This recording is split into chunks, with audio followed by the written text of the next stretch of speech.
По поводу того, кому верить и кому не верить, As to who is to be believed and to who is not to be believed, никому нельзя верить. you can trust no one if you take this.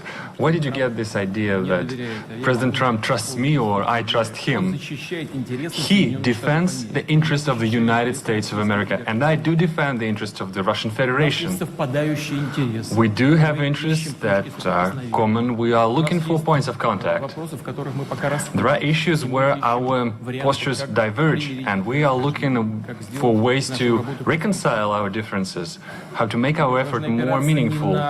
We should not proceed from the immediate political interests that guide certain political powers in our countries. We should be guided by facts. Could you name a single fact that would definitively prove the collusion? This is utter nonsense. Just like the president recently mentioned. Yes, the public at large in the United States had a certain perceived opinion of the candidates during the campaign, but there's nothing particularly extraordinary about it. That's a usual thing.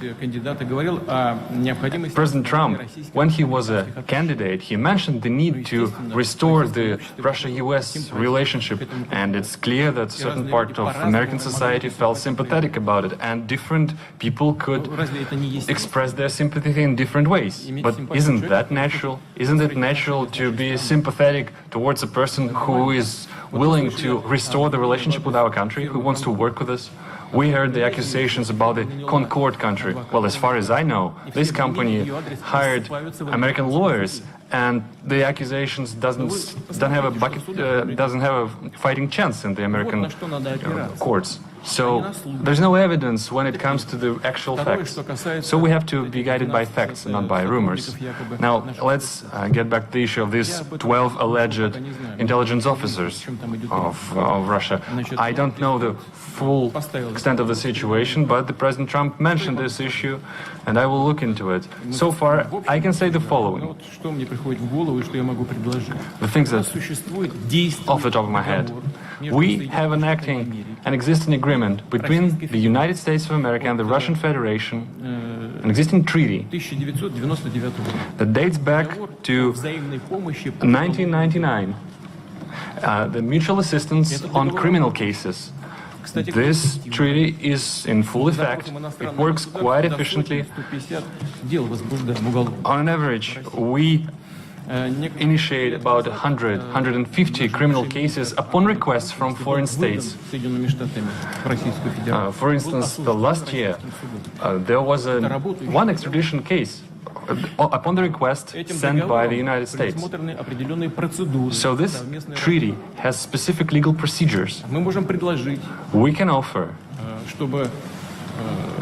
that the appropriate commission headed by Special Attorney Mueller, he can use this treaty as a solid foundation and send an official request to us so that we would interrogate, we would hold a questioning of these individuals who he believes are privy to some crimes. And our law enforcement are perfectly able to do this questioning and send the appropriate materials to the United States. Moreover, we can meet you halfway, we can make another step.